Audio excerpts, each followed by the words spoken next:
Hello students, welcome to EPG Pathshala. I'm Dr. Radha from IET Bhadal. Today we will be talking on module Organizational Culture from the paper Organizational Behavior. In this module, we will learn about the organizational culture concept, the characteristics of the organizational culture, levels of the culture, uniformity and functions of the culture, origin of the culture, and sustaining the organizational culture. What is organizational culture? Culture is imperceptible power of any organization. When thinking and actions of the employees are institutionalized, an organizational culture is deemed to have taken birth. Culture guides the employees. Organizational culture is not inborn. It is to be first created and later nurtured over a period of time. Environment and demographic factors play a decisive role in developing the culture. Culture of an organization is informal in nature and relates to the shared way of living. It's a common binding factor in the organization. Value system is the cornerstone of the organizational culture. Let's have a look at some definition of the culture. According to Sheen, culture is a pattern of basic assumptions invented, discovered, or developed by a given group as it learns to cope with its problems of external adoption and internal integration, worked well enough to be considered valuable and therefore to be taught to new members as a correct way to perceive, think, and feel in relation to those problems. It is now clear that culture is about combination of the factors that are learnt through interaction with the environment, and organizational culture stresses on sharing of norms and values that guide the employee's behavior. Culture guides the employee's behavior within the organization and defines a code of conduct outside the organization. Characteristics of organizational culture. An organizational culture is identified through certain characteristics. For example, individual autonomy. It is a degree of responsibility and freedom to take initiative for decision making by employees. Structure. It refers to the degree to which organization creates clear objectives and performance expectations and includes degree of direct supervision which is used to control the employee's behavior. Support of management. This is the degree to which the management provides clear communication, assistance, warmth and support to subordinates. Then identity. This is the extent to which the employees identify themselves with the organization as a whole rather than with the work group to which they belong. Performance reward system. It is another characteristics. This is the degree to which the reward system in the organization, for example, salary hike, promotions or recognition, is based on employee performance rather than on the unfair practices like seniority, favoritism, etc. Then tolerance to conflict is another characteristics. It refers to the degree of conflict present in the relationships between colleagues and the work groups. It also refers to the extent to which the employees are encouraged to air their conflicts and criticism openly. Risk tolerance. It refers to the degree to which employees are encouraged to be innovative, aggressive, and risk-taking. Communication patterns. The degree to which the organization communication is restricted to formal hierarchy of authority. Orientation towards outcomes. It refers to the extent to which the management focuses on final outcomes rather than the techniques and processes used to arrive at these outcomes. People orientation. Important characteristic. It is a degree to which the management decisions take into consideration the impact of outcomes on the people within the organization. levels of culture, also known as the learning of the culture. There are three levels of the culture at which it is learnt. One is observable artifacts of the culture. These are the symbols of the culture in the physical and social work environment. These are visible and most accessible. These include founders of the organization, their leadership styles, and ethical behaviors. Employees are expected to follow and copy their work ethics.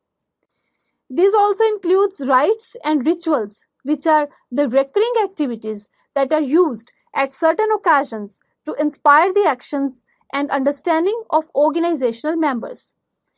For example, taking out the colors ceremony during oath taking is an important event in the defense services. The colors ceremony reminds soldiers of the excellent work done and the sacrifices made by their predecessors. Rituals are the systems of rites like departmental song, colors, and company picnic or retirement dinners. Cultural symbols are an object, act, or event that serves to convey the cultural gist. Corporate uniform, tie, buttons, they are the examples of the cultural symbols. Then there is saga.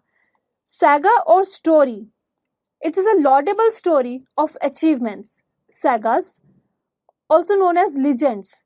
These are significant because these are used to tell new members the real mission of the organization, how the organization works, and how an individual can fit into the organizational settings.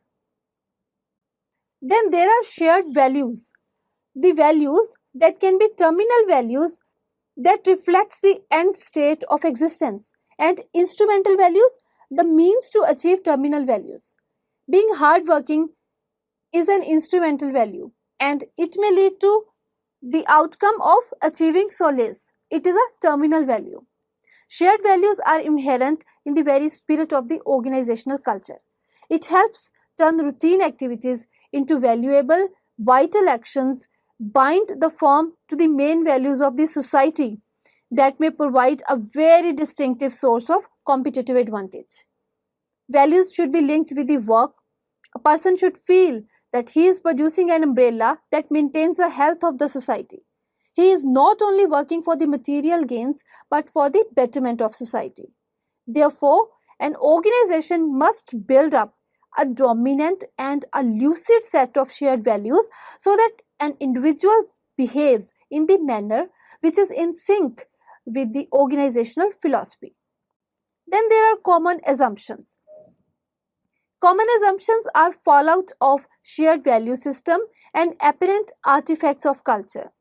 Over some period of time, employees form a common culture among themselves.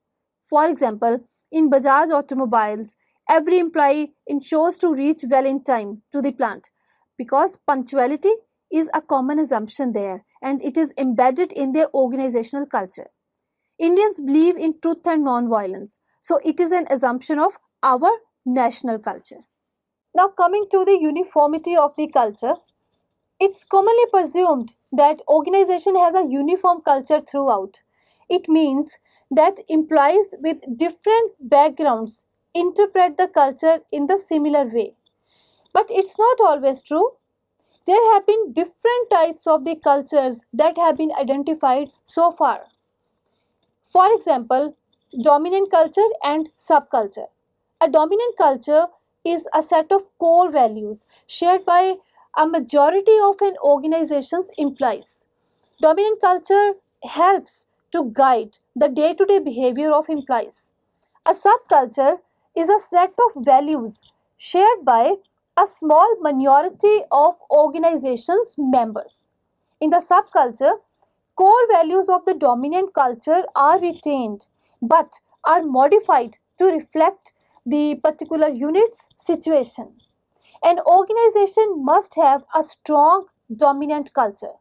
If subcultures become stronger, these will come into conflict with the dominant culture.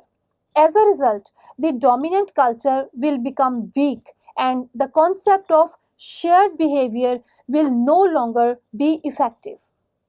Then there are strong culture and weak cultures. An organization culture can be strong or weak. Strong culture has shared values and strong leadership. It's always widely shared and it is intensely held by its members who show a sense of deep commitment towards culture. A weak culture is the reverse of the strong culture. A strong culture leads to reduced turnover and positive employee attitude. Major drawback of the strong culture is that it leads to groupthink, collective blind spots, and resistance to change and innovation. Another type of subcultures that have been found are mechanistic and organic culture. In mechanistic type of culture, the values of bureaucracy are retained. Emphasis is given to specialization, flow of authority from top to lower levels, and well-defined communication channels. This culture can result into loyalty of employees, but interdepartmental rivalry does exist. This culture also resists change and innovation. Organic culture, it is a contrast of mechanistic culture. Stress is on flexibility, consultation, change and innovation. There are no well-defined communication channels, departmental boundaries, hierarchies of authority, or formal rules and regulations. The whole staff of the organization acts as a team. Another type is authoritarian and participative culture. Authoritarian culture is characterized by centralization of power, stress on discipline, and punishment for disobedience. It is assumed that leader knows what is good for the organization. This type of culture discourages professionalism because professionals consider themselves as equals. The participative culture is based on the assumption that if all people working in the organization participate in decision making, then they are more likely to be committed to the decision that has been taken rather than to those decisions which are imposed on them by autocratic leaders. Group problem solving always leads to better decisions because several minds working together are always better than single mind working alone. Another type of subcultures are national culture and organizational culture. Organizational culture is always influenced by the culture of the country, irrespective of the origin of the company. If there's a clash between organizational and national culture, the organizational culture generally prevails. For example, multinational companies having operations in India, they announce holidays as per the Indian festivals. Now, what are the functions that organizational culture serves? Organizational culture gives its members an organizational identity. It facilitates collective commitment. It promotes systems stability. It shapes behaviors by helping members make sense of their surroundings. It provides a boundary to the organization. Culture facilitates the generation of commitment to something larger than one's individual self interest. Culture helps organizational members stick to conformity and expected mode of behavior. There are certain dysfunctions of the culture. For example, barrier to change.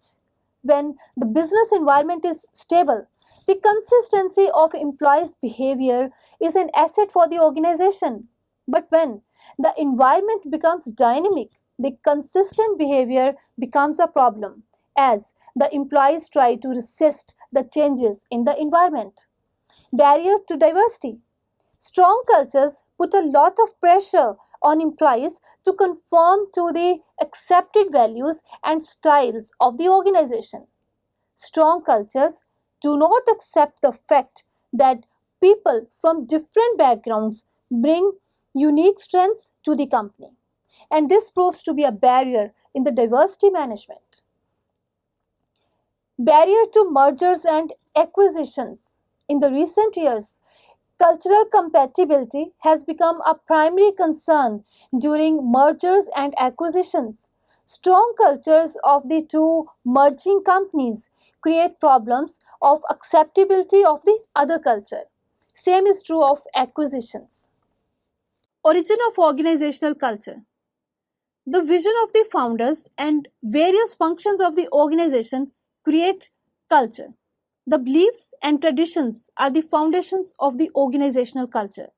The mission and vision of founder members, their hard work, competitive character, and the way of life is highly significant, as all this establishes cultural values of any organization. There are certain steps in the creation of the culture. A single person, founder, designs a scheme for a new venture. The founder brings in one or more other key people and creates a core group having the same vision as that of the founder. That is, all in the core group believe that the idea is a good one, is workable, and is worth running some risk for. The founder core group starts to create an organization by raising funds, obtaining patents, locating lands, and designing buildings. At this point, there are others who are brought into the organization and a common history begins to be built. The founders have a major impact on the organization's early culture. They don't have any restrictions of the past traditions or ideologies. As new enterprises have small size, it becomes easy for the founders to exercise their will on the organization members. The founders have their own prejudices regarding the fulfillment of original ideas. The organization culture results from interaction between founders' biases and assumptions and what the original members who were employed by founders learnt from them. Sustaining the organizational culture. The organizational culture can be sustained by selection. Standardized procedures should be used to hire right people for right jobs. Experts should try to screen out those whose value system does not conflict with that of the organization. Organizations must design a comprehensive process of selection criteria and select a team who can employ right people for the right jobs. The vision, mission, and policy of a sound organization must not be bypassed while selecting the people for work performance. People who don't have core values of an organization must not be appointed because one day they might destroy the very foundation of the value system of the organization. Top management has a major impact on the organizational culture. It is a duty of the management to lay down organizational mission which is achievable. It's a duty of the managers to ensure that all workers respect the organizational culture and run the organization as per its philosophy. It's therefore important that managers play a significant role in keeping the values, behaviors, and opinions of the organizational members under control and guide them appropriately.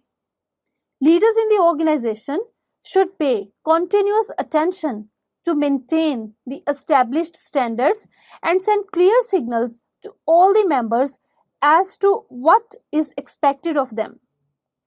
Socialization. Employees should be properly inducted in the organization. Organization policy should lay down the procedure. Individual employees should be briefed on the organization structure, his department, and the immediate superior to whom he has to report. Training and development programs, promotional cadres should be planned on a regular basis so that an appropriate message is passed on to the employees. It is the duty of the senior managers to ensure that organizational culture is enriched. During induction, the employees receive a positive signal of the level of organizational culture. Employees who fail to adopt to the organization's culture are called non-conformist and are further put through an intensive training programs. This program involves 3 stages: pre-arrival stage, the encounter stage, and metamorphosis stage. Pre-arrival stage. In this stage, the values, attitudes, personality, and learning aptitude of the employee are assessed to drive the individual towards organizational culture. It's a diagnosis stage and identifies in an individual the possibilities of adaptation to the organization's culture. In encounter stage, the encounter stage refers to the induction process in which a person joins the company and is put through the job. He compares his expectations and the image that he had formed with the organizational setup. If the expectations are far from reality, they are expected to learn and follow organizational value system. Those who modify and learn are taken into the mainstream of the organization, and those who resist have to quit the organization for being a misfit. The metamorphosis stage is the consolidation stage where individuals learn the values, norms, and culture of the organization. Individuals acquire the skills required for the job performance, adapts to the new role, and get fine-tuned to the organization's way of work life. Changing organizational culture. Under some critical circumstances, the existing culture may become undesirable, giving rise to the need of a new culture. Some of such circumstances can be a major crisis like financial setback, cost cutting, loss of key customers, or technological breakthrough. When a top executive leaves the organization and a new leadership takes over, era of a new culture sets in. In young and small organizations, the culture can be easily changed. Weak culture is easier to change than a strong culture. While changing the culture of the organization, some of the points should be taken for the consideration. The top management should become the positive role model through their own behavior. Culture is learnt through stories and rituals, etc.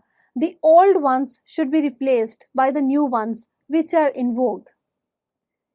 Adding a new executive at the top is a powerful strategy to change the culture. The socialization process should be redesigned to align with the new values. The reward system establishes and reinforces the cultural behaviors. So, this should also align with and support new culture. Unwritten norms and beliefs should be replaced with formal written rules and regulations. And finally, liberal use of the job rotations should be made to shake current subculture. Now, what are the practices that contribute to enrich the organizational culture? There are certain practices. For example, job analysis should be done periodically. An individual should be encouraged in public for good work done. Job requirements should be clearly defined. Celebrate festivals that employees greatly value. Publicize stories, encourage hero worship among the employees. Organize social functions, ensure quality decisions. Show concern to all employees. Encourage innovative ideas and reward them. Lay down promotion policy, create a healthy and competitive work environment, ensure quality of work life. So students, let's now summarize what we have learned in this module. Culture is invisible power of any organization. Culture guides the employees. Organizational culture is not inborn. It is to be created and later nurtured over a period of time. Organizational culture comes into existence due to philosophy and beliefs of the founder team. It is passed on to successive employees. It is learnt through shared values, sagas, stories, rites, rituals, and assumptions. Top management plays a major role in creating and sustaining a culture. Organizational culture has subcultures as its parts. A strong culture can prove to be a liability for the organization due to problems it can possess. It includes resistance to change and problems in the diversity management. There are different types of the cultures identified so far: dominant and subculture, strong and weak culture, mechanistic and organic culture, and national culture. Due to dynamic external environment, sometimes it becomes inevitable to change the organizational culture. Changing the culture is a long and a tedious process, and it may take years to properly implement the new organizational culture. Thank you.